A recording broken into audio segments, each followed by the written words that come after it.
Hello and welcome to G Fun Facts Online. Today, we're diving deep, and I mean really deep, back in time to a world covered in water. Picture this. It's the Cretaceous period, spanning from about 145 to 66 million years ago. The climate is warm.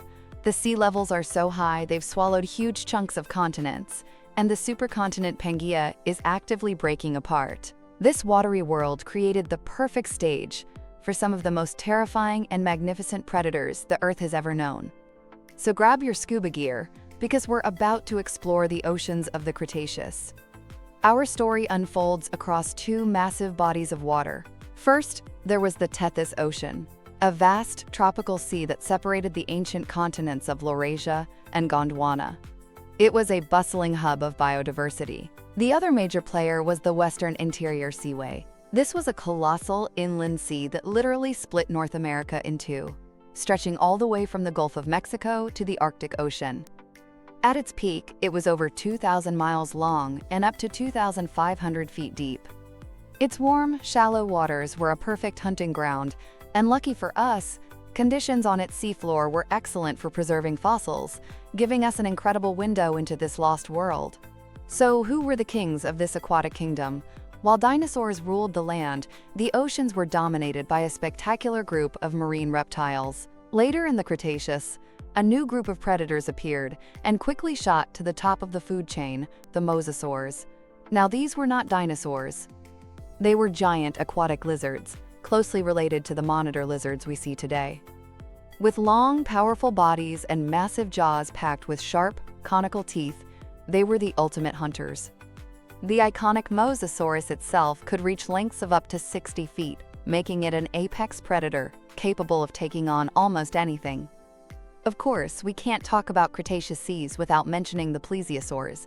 These are the animals many people picture when they think of ancient sea monsters, with their broad bodies, four powerful flippers, and often incredibly long necks. These long-necked varieties likely fed on smaller fish.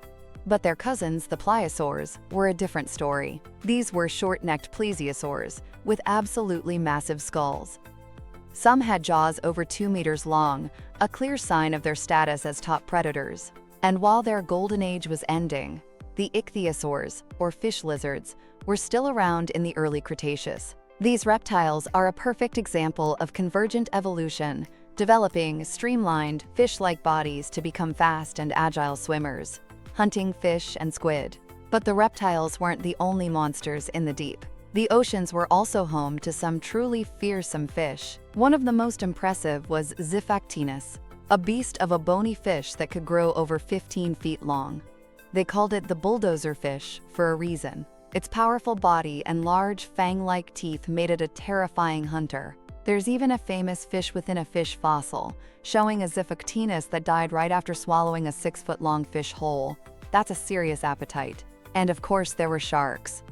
Sharks have been apex predators for an incredibly long time, and the Cretaceous was no exception. Species like Cretaceous-Paleogene, nicknamed the Ginsu shark, were formidable hunters that could absolutely rival mosasaurs. And then there was the enormous shellfish eater, Tychodus mortoni, a shark that could grow over 30 feet long. Interestingly, around the middle of the Cretaceous period, the oceans saw a major changing of the guard. The once dominant ichthyosaurs and plesiosaurs largely vanished. This seems to have coincided with intense climate change and periods where the oceans lost significant amounts of oxygen. This environmental shift completely restructured marine ecosystems, paving the way for the mosasaurs and new types of sharks to rise and take their place as the dominant predators. But the reign of every one of these incredible creatures came to a sudden, catastrophic end. The Cretaceous-Paleogene extinction event, widely believed to have been caused by a massive asteroid impact, didn't just wipe out the dinosaurs, it devastated the oceans too. The mosasaurs, the plesiosaurs, and countless other marine species vanished, leaving a massive void in the world's oceans. Their legacy, however, lives on in the amazing fossils they left behind. From the chalk cliffs of Dover to the badlands of North America, the remains of these ancient sea monsters continue to give us invaluable insights into a lost world ruled by marine giants. Thanks for listening to G Fun Facts Online.